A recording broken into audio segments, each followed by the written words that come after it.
अस्सलाम वालेकुम एवरीबॉडी। अच्छा, आज की वीडियो बनाने का मकसद ये है कि मैं आप लोगों के साथ थोड़ी सी अवेयरनेस शेयर करूं कि रिगार्डिंग जो लोग एमएस के लिए अप्लाई करते हैं फॉरेन कंट्रीज़ के अंदर, मतलब जिनकी ख्वाहिश होती है कि जी हम लोग एमएस करने जाएं सेल्फ पे स्पेशली। सबसे पहले तो हमारा एक माइंडसेट होता है कि वहाँ जाएंगे लाइफ बहुत इजी है। ठीक है, अभी जो है सेल्फ पे जो है बैंक स्टेटमेंट वगैरह शो करवा दें, सब कुछ शो करवा दें, वहाँ पहुँचेंगे तो ठीक है, लाइफ जो है हम लोग जितना एक्सपेंस लगा कर आएँ वो कवर कर लेंगे। तो इस पॉइंट ऑफ व्यू से मैं आपसे बात करना चाहूँ कि हम लोग जो एक्सपेक्ट कर रहे होते हैं ना एमएस में, जो स्पेशली जो लोग एमएस के लिए एडमिशन लेना चाह रहे होते हैं सेल्फ में, जहाँ आपने यूनिवर्सिटीज़ की भी फीस भी पे करनी होती है, तो उन लोगों के लिए यही है कि लाइफ वो नहीं है जो आप लोग सोच के आ रहे होते हैं। Prepare for the worst case के अंदर मैं ये बात करना चाह रहा हूँ कि यहाँ पर आपको बहुत सारी और जॉब करनी पड़ती हैं, तो उसके लिए मेंटली तौर पर प्रिपेयर रहें कि आपने अगर स्टेप लिया ना, तो ये एक मैसेज है। तो इसमें भी ना, अच्छा इसमें होता क्या है, फॉर एग्ज़ाम्पल कि आप लोग आते हैं, ठीक हो गया, अब माइंड में क्या चीज़ रखनी है, आपने जो सेल्फ पे आ रहे हैं फ़ीस पे करनी है सबसे इम्पॉर्टेंट, उसके लिए एक्सपेंस लेकर आना है, जो आपकी अकोमोडेशन, जो आपके डेली का फूड और उनके ट्रैवलिंग एक्सपेंस। ऑलमोस्ट नॉर्मली मैं स्वीडन में हूँ, स्वीडन के पॉइंट ऑफ व्यू से बताऊँ जो मैंने ऑब्ज़र्व किया है कि यहाँ पर आपको रहने के लिए ना, अकोमोडेशन के लिए मिनिमम लाख रुपया चाहिए होता है। हाँ, मतलब एक सिंगल आदमी के लिए अगर आप लाख से कम कर ले, 80 से, पाकिस्तानी बता रहा हूँ ना, 80 से 100, मतलब अगर स्वीडिश क्राउन में बात करूँ तो नॉर्मली क्या है 4000 से अबव आपको चाहिए होता है ना सिंगल अकोमोडेशन के। बाज़ लोग ये होते हैं कि आकर एक रूम में 2 लोग रहते हैं, मतलब अगर आप मैनेज कर सकते हो तो फिर ठीक है, वो हाफ हो जाती है, वहाँ आपके कुछ एक्सपेंस बच जाते हैं। फिर उसके बाद ये है कि आपको ट्रैवलिंग एक्सपेंस, वो नॉर्मली पाकिस्तानी देखें तो वो भी स्टार्टिंग में बहुत ज़्यादा होते हैं, आपको राउंड अबाउट 1000 क्राउन्स कर लें, मैं एवरेज बता रहा हूँ। तो उसके बाद आपको जो है फिज़िक्स की फ़ीस वगैरह, एक नॉर्मल यूनिवर्सिटी की फ़ीस भी काफ़ी ज़्यादा होती है। पाकिस्तानी अगर पूछें तो 14 से 15 लाख के दरमियान आपको देनी पड़ती है हर 6 सेमेस्टर के बाद। तो ये तमाम चीज़ें होती हैं। लोग जो समझ रहे होते हैं कि ठीक है जी हम लोग जाएंगे, बहुत इजी है, लाइफ वो नहीं है, बहुत कुछ सेक्रीफाइस करना पड़ता है यहाँ पे।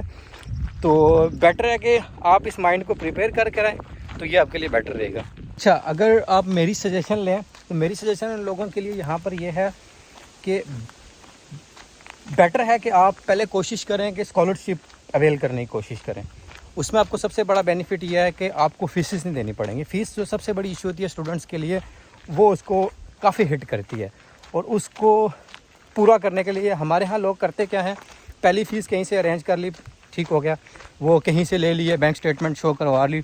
रफली जो है ना, आपको पाकिस्तान की बात करूं तो आपको वहाँ पे तकरीबन जो है ना राउंड अबाउट मिनिमम आपको बता दूं 25 से 30 लाख आपने स्टेटमेंट शो करवानी है और 15 लाख आपने फ़ीस देनी है।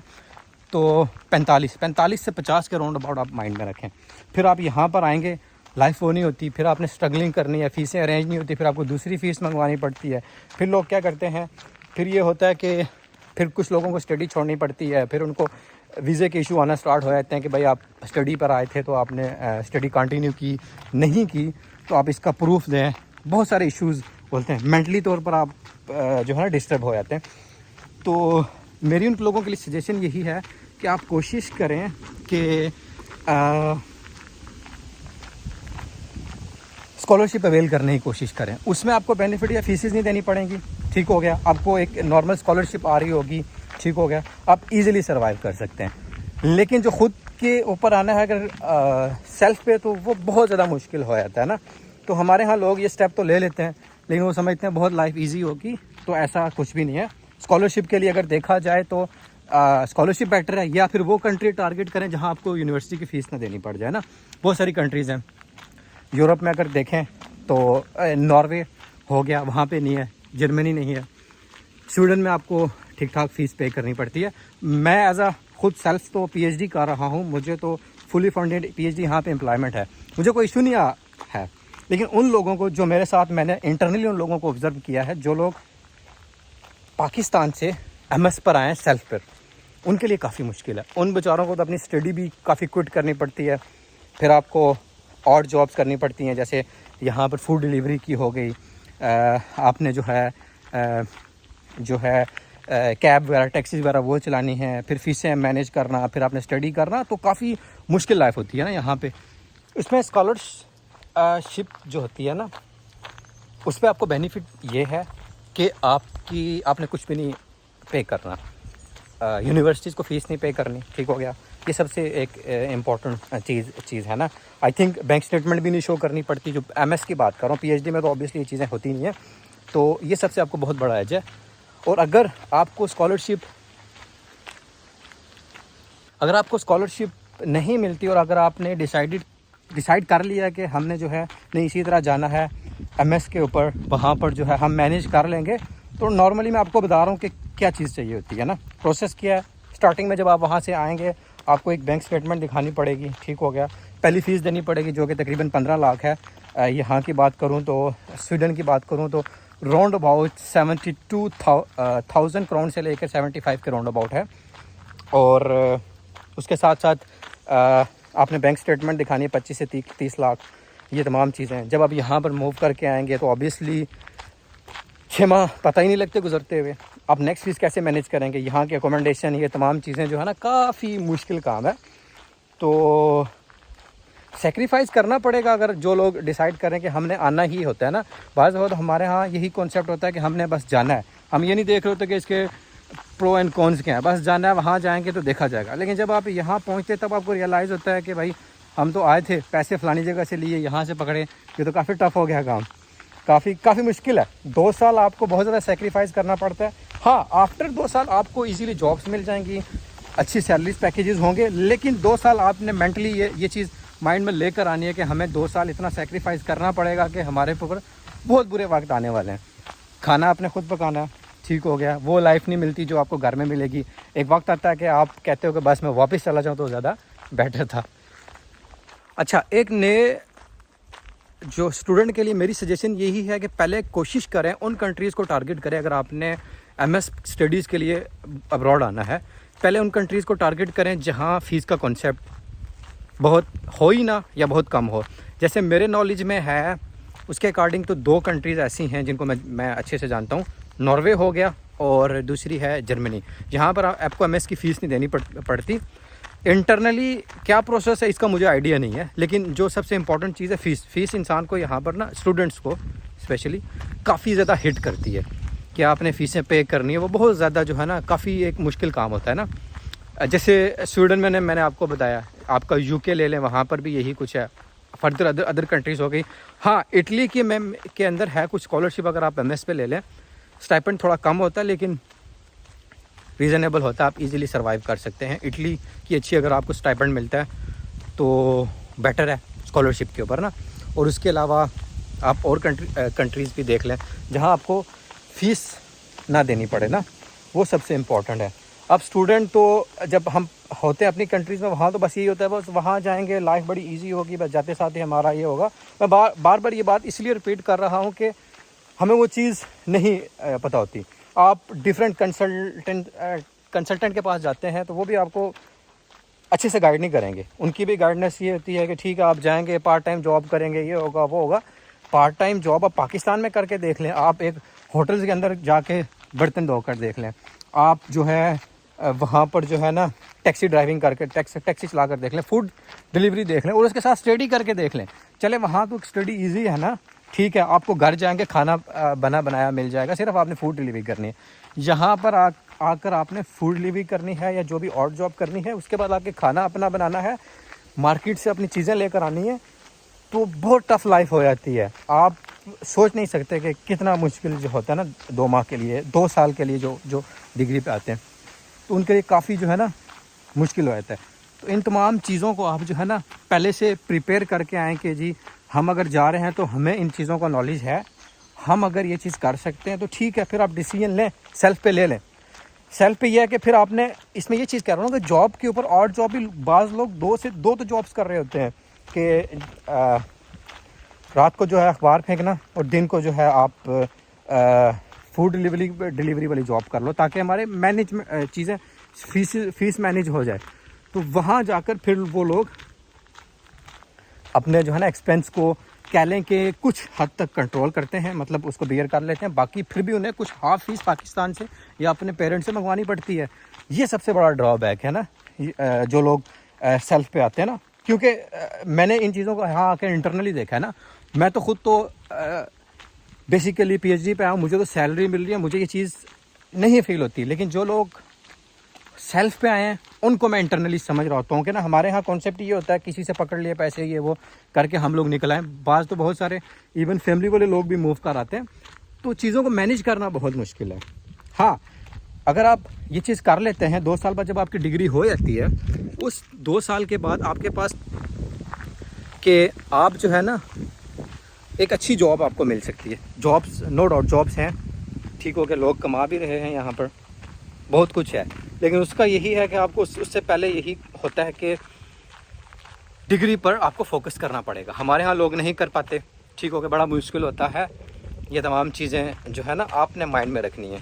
अप्लाई करने का क्या प्रोसेस है, ओबियसली वो नॉर्मल सा है। बजाय आप किसी कंसल्टेंट के पास जाएं, मैंने 1-2 वीडियोस पहले भी डाली हुई हैं, आप इजीली खुद कर सकते हैं, ठीक हो गया, MS के लिए ना। तो बेटर है कि स्कॉलरशिप देख लें। आपके पास डिफरेंट प्लेटफॉर्म है, फेसबुक के ऊपर हो गया, डिफरेंट सोशल मीडिया नेटवर्क्स हैं, गूगल के ऊपर आप सर्च कर सकते हैं स्कॉलरशिप्स के ऊपर। मैं बार बार स्कॉलरशिप के ऊपर ज़्यादा फोकस इसलिए कर रहा हूँ कि वहाँ आपकी लाइफ थोड़ी ईजी हो जाती है, ठीक हो गया। फीसिस के लिहाज से आपको फ़ीस नहीं पे करनी पड़ती, जो सबसे बड़ा ड्रॉबैक्स है ना स्टूडेंट्स के लिए यहाँ पर ना, तो वो उस चीज़ को आप ईजिली कवर कर लेते हैं। ये चीज़ है ना, MS के लिए बात कर रहा हूँ।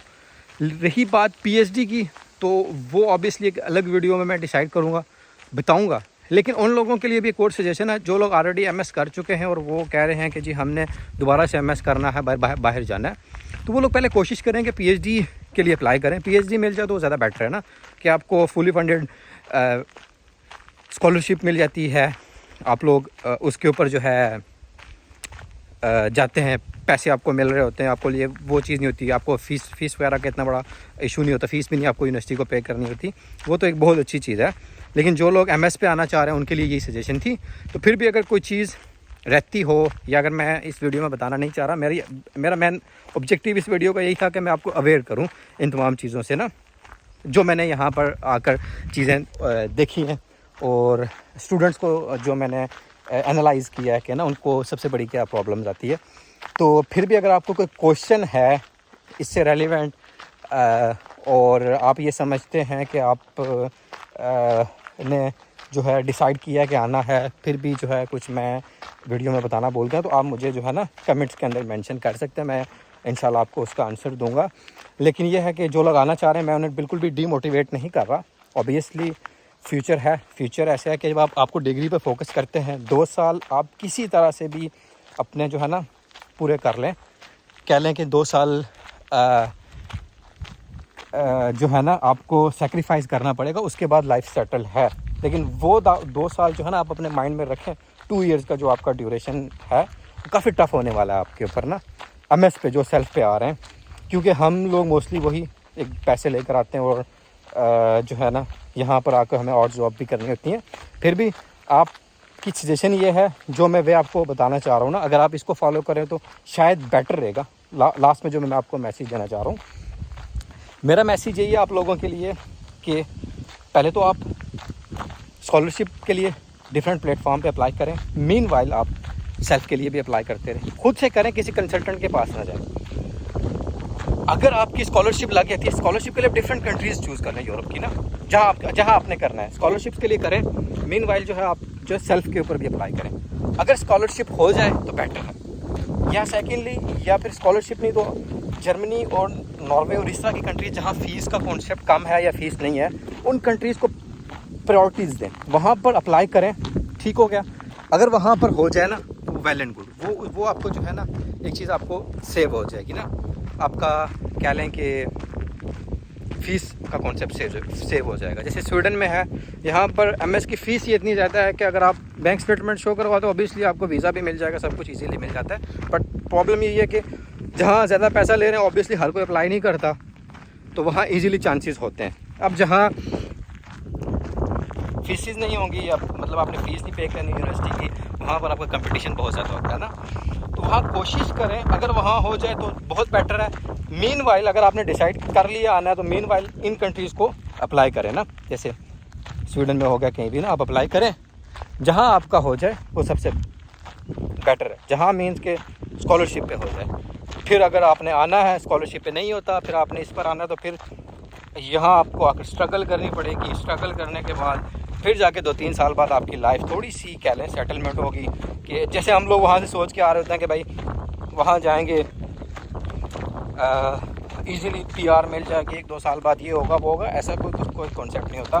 स्टडी में आप लोग ऐसा आके फंसते हैं कि काफ़ी मुश्किल हो जाता है ना। आई थिंक मैं काफ़ी कुछ चीज़ें बता चुका हूँ वीडियो में, आपको समझ आ गई होगी, मैं वही चीज़ें बार बार रिपीट नहीं करना चाह रहा।